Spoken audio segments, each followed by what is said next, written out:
Good evening, students. The previous topic of HRD intervention was motivation and incentive. This thing we have already done, right? So how we discussed in the last session how incentive and rewards can act as an intervention. I've already explained multiple times in the previous three slides, three lectures, that why we call these as interventions, because when they resolve a definite purpose or resolve a definite issue, then these routine, you can say HRD functions, they become what you call interventions. So the next in line is performance appraisal. You already know about it. So that is appraising the performance of a person for a certain period during the entire year, whether 6 monthly or annually. The idea is to give an idea of the person as to what he is lacking and what are his plus points, so that he can build upon his negative points. He can ward upon his negative points and negative points and build upon his positive points. This is the whole idea. Now, organizations also have, so performance appraisal help individual manage their performance by providing them with feedbacks. Organization also have performance appraisal program that provide criteria for salary additions, promotions, and improving job performance. So these are certain aspects which are highlighted with respect to their performance appraisal, that when people are assessed for their salary decision, whether they are going to get a hike or not, whether they are going to get promotions, or anyhow, by if we are able to find out their weaknesses, then improving job performance. How to do that? That can be planned. So ultimately, performance appraisal is also a kind of tool, or you can say intervention, which helps organization perform better by enhancing the performance of the people working in that organization. So under various conditions, this can act as a intervention in the sense to take the right decision for the HR people. Now let us take the example of improving job performance.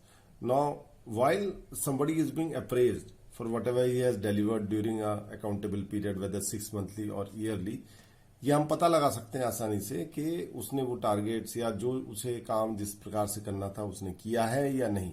अगर नहीं किया तो naturally job improvement के हम लोग planning कर सकते हैं, कैसे उसके जॉब को और ज्यादा कैसे उसकी परफॉर्मेंस को और ज्यादा हम एनहेंस कर सके. ठीक है. Gorman was a scientist who discussed the many potential benefits of regular performance appraisal. अगर रेगुलरली ऑर्गेनाइजेशन में परफॉर्मेंस अप्रेजल होता रहता है तो it increases employees self esteem and motivation to perform effectively. Obviously जब देखिए सबसे बड़ा चीज होता है जो परफॉर्मेंस अप्रेजल में फीडबैक दिया जाता है एम्प्लॉयज को. मान लीजिए बंदे को पता ही नहीं है कि उसने अच्छा परफॉर्म किया है या बुरा परफॉर्म किया है, तो इम्प्रूवमेंट का सवाल ही नहीं उठता है. तो परफॉर्मेंस अप्रेजल गवर्नमेंट के हिसाब से it increases the employ self esteem. As मान लीजिए मुझे पता लगा I have done well in a particular time period, तो naturally it will give a boost to my self esteem and I will be further motivate to work better, right. Thereafter, communication between employees and the rater. Obviously, generally rating is done by the bosses. So there is a clear understanding between what the bosses expect and what the expectations of employees are. So they can be mutually met.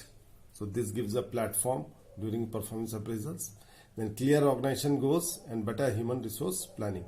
Obviously, the more you focus on working on the work, the more you give clarification about the organization goes to the person, the better he performs.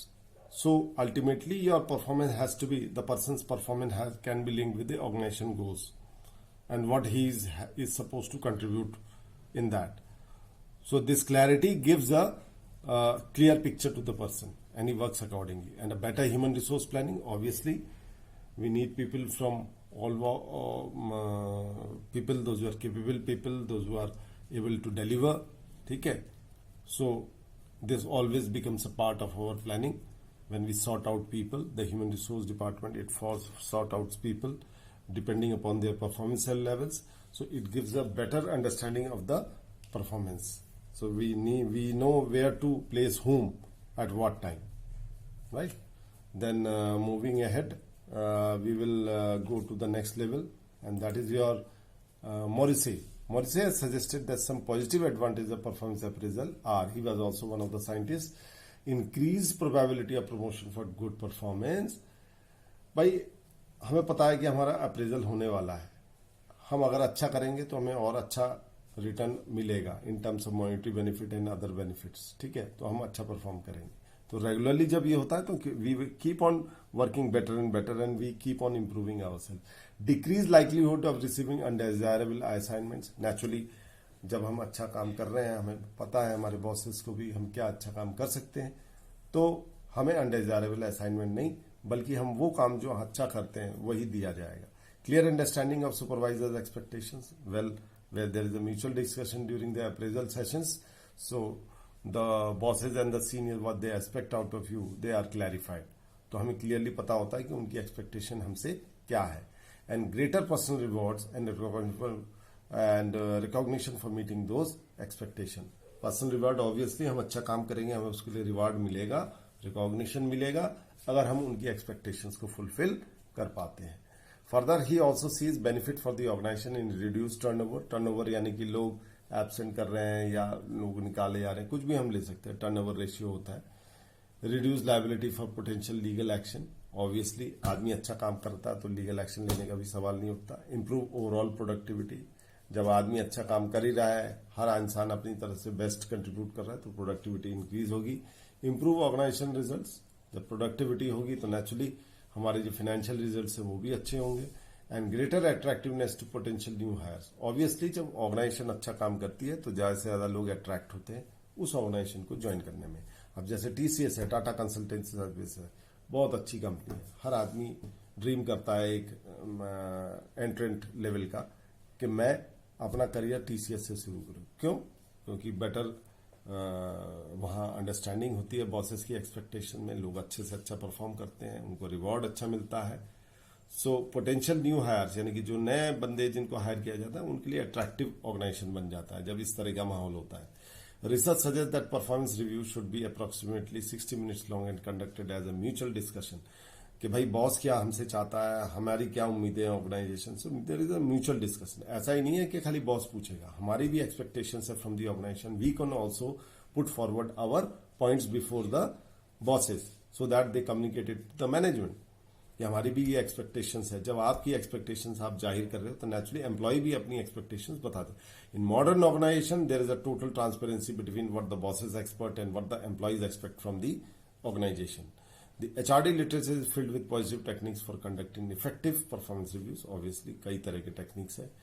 360 degree सबसे successful माना जाता है, जहां all stakeholders, be it peer group, subordinate, bosses, other stakeholders from outside the organization, they are also taken in order to assess the performance of a person and also your self appraisal. या हम अपने बारे में क्या सोचते हैं, इन सारी चीजों को मिला के जो 360 डिग्री अप्रेजल आप लोगों ने पढ़ा होगा, that is one of the best of its kind because it gives feedback from all sides, right? From all stakeholders. It also reports stories of anxiety, frustration, uncertainty, ambiguity, and performance appraisal are handled improperly. Obviously, अगर मोरेजे का कहना है कि अगर performance appraisal ढंग से नहीं होगा, मान लीजिए मुझे लगता है कि मैंने बहुत अच्छा काम किया है और मुझे उसका रिवार्ड नहीं मिल रहा, फ्रस्ट्रेशन आएगी, ठीक है, एंग्जाइटी भी होगी, अनसर्टेनिटी. इसलिए मान लीजिए पीरियोडिक रिव्यू प्रॉपरली नहीं होता है, कभी एक साल हुआ अगले साल नहीं हुआ, तो उससे हमें पता नहीं लग पाएगा हम कहाँ पे हैं. एम्बिग्यूटी यानी कंफ्यूजन. एम्बिग्यूटी का मतलब कंफ्यूजन रहता है दिमाग में. और अगर रेगुलरली हमें रिवॉर्ड मिलता रहता है, हमारे डायलॉग्स होते रहते हैं अपने बॉसेस से, और हमें परफॉर्मेंस अप्रेजल 6 मंथली या एनुअली हमें पता है कि रेगुलरली हो रहा है, तो उससे एक ओवरऑल इफेक्ट पड़ता है हमारे वर्क कल्चर के ऊपर और जो इंसान उस ऑर्गेनाइजेशन में काम कर रहा है उसके ऊपर. Right now coming to the next, assessment center and competency testing.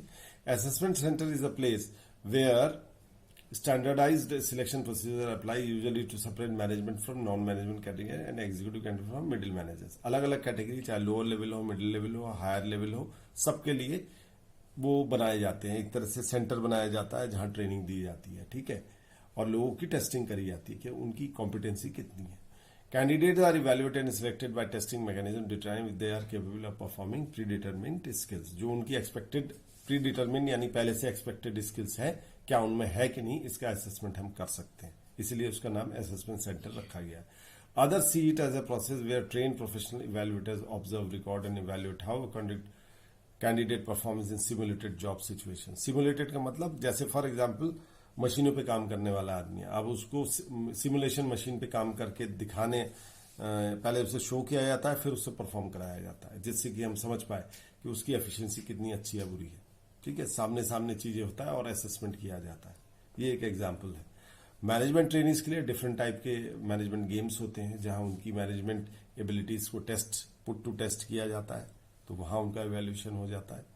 अलग अलग टेक्निक्स आप लोग सब जानते हैं, of the job, on the job, तरह तरह की टेक्निक्स होती हैं, उन सबको अप्लाई किया जाता है. असेसमेंट सेक्टर एक ओवरऑल एक सेंटर के तौर पे इवॉल्व किया जाता है जहां पे कि हर तरह के आदमी की टेस्टिंग करी जा सकती है उनकी कमियों को दूर करने के लिए, और उनको फर्दर होन किया जा सकता है, ट्रेन किया जा सकता है for betterment in their work performance.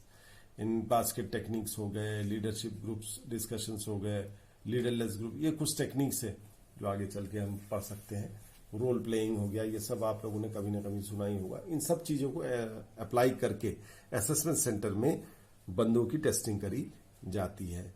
ठीक है, speech making are common practice for testing job candidates. ठीक है, now and these are all simulated. Office में जो सिमुलेशन किया जाता है उसको देखा जाता है कि अगर वो सिमुलेशन में अच्छा चलेगा तो एक्चुअल जॉब में भी अच्छा चलेगा, इन सारी टेक्निक्स को अप्लाई करके. Next we will continue in the next lecture.